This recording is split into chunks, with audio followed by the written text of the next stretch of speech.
తెలంగాణ గురించి అడిగి మరీ అనుకున్నారు. గుంపు మేస్త్రి పాత్ర పోషిస్తా అన్నాడు. అట్లీస్ట్ గుంపు మేస్త్రిగా కూడా పనికిరాడని చెప్పి ఇప్పుడు మనకు అర్థమైపోయింది. ఎందుకు? నేను రియల్ ఎస్టేట్లో ఆరితేరున్నా, రియల్ ఎస్టేట్ని అద్భుతంగా తీర్చిదిద్దుతా అన్నటువంటి మా ముఖ్యమంత్రి రేవంత్ రెడ్డి అన్న ఇప్పుడు ఆ రియల్ ఎస్టేట్నే తీసుకుపోయి మూసీ నదిలో పడేసిండు. హైడ్రాన్ తీసుకొచ్చినారు. ఇప్పుడు ఏమంటారు రంగనాథ్ గారు? ఏమంటారు ఇప్పుడు? ఎంతోమంది పిల్లల భవిష్యత్తు ఉందట. ఏ కాలేజ్లా? ఓవైసీకి సంబంధించినటువంటి కాలేజ్ని ఎందుకు బుల్డోజ్ చేస్తలేరు హైడ్రా కమిషనర్ గారు అని హైడ్రాని క్వశ్చన్ చేస్తూ ఉంటే అక్కడ పిల్లలు, పేద పిల్లలు చదువుకుంటున్నారట, చాలామంది ఫ్రీగా చదువుకుంటున్నారట.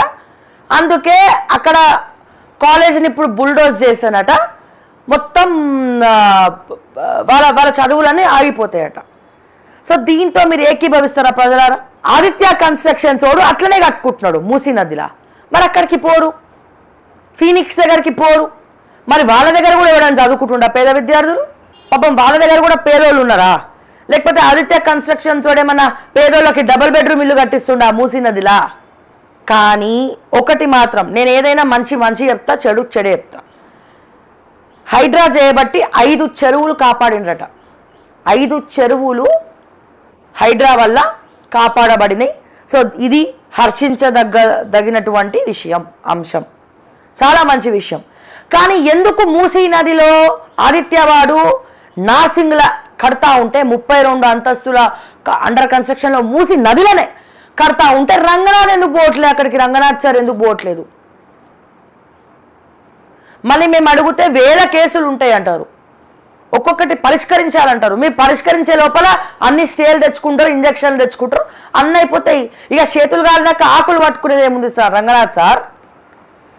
చేతులు కాలినాక ఆకులు పట్టుకునేది ఏముంది రంగనాథ్ సార్? సో ఇట్లా సామాన్యులకు గుండె నొప్పి, తలనొప్పిగా అయిపోయింది. మేమేమడిగినాం? హైడ్రా కమిషనర్ గారిని ఏమడిగినాం? ఎవరెవరైతే ఆవేశపూర్వకంగా మీరు అనాలోచితంగా ఎవరెవరైతే సామాన్యులదు హోటల్స్ కావచ్చు, ఇంకేదైనా కావచ్చు ధ్వంసం చేసినారో హైడ్రా చచ్చినట్టు కంపెన్సేషన్ వాళ్ళకి ఇవ్వాల్సిందే. మీరు కంపెన్సేషన్ ఇచ్చేంత వరకు మేము కొట్లాడుతూనే ఉంటాం, అడుగుతూనే ఉంటాము. మీరు రేవంత్ రెడ్డి గారితో మాట్లాడతారా ఒక హైడ్రా కమిషనర్గా, లేకపోతే ఇంకోరితో అన్న మాట్లాడతారో మాకు అనవసరం, మాకు సెకండరీ.